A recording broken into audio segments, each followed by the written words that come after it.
ก็សូមចម្រើនពរញាតិញោមពុទ្ធបរិស័ទទាំងអស់ក៏ឥឡូវនេះព្រះសង្ឃនឹងបានរៀបចំបោសសម្អាតហើយព្រមទាំងកាត់ស្មៅកាត់ស្មៅសម្រាប់រៀបចំបុណ្យនៅក្នុងថ្ងៃខាងមុខដែលប្រព្រឹត្តនៅថ្ងៃទី14 15ខែមិថុនាយើងហ្នឹងហើយព្រះសង្ឃក៏បានរៀបចំសម្អាតនៅឋានបរិស្ថានវត្តអារាមជុំវិញព្រះវិហារជុំវិញវត្តទាំងអស់គឺព្រះសង្ឃក្រោយទំនេរពីការសិក្សាក៏បាននាំគ្នាសម្អាតនៅវត្តសម្រាប់គួរជាទីលម្អរបស់គួរជាទីជ្រះថ្លាផងដែរហើយគឺអរគុណដល់គុណចាស់គ្រប់អង្គដែលបានជួយសម្អាតនៅបរិស្ថាននានា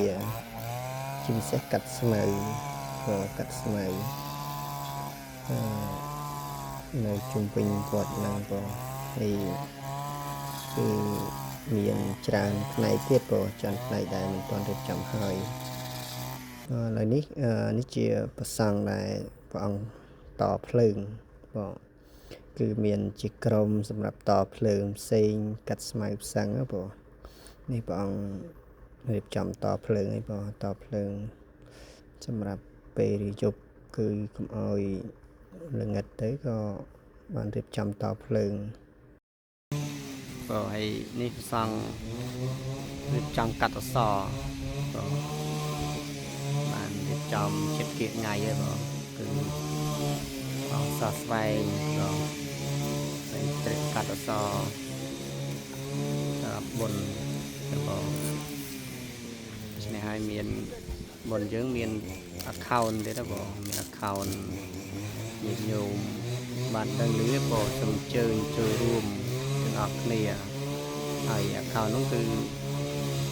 2យប់យប់ថ្ងៃទី14មួយហើយនិងយប់ថ្ងៃទី15ថ្ងៃចុងក្រោយហើយញាតិញោមបានដឹងលឺហើយក៏សូមអញ្ជើញចូលរួម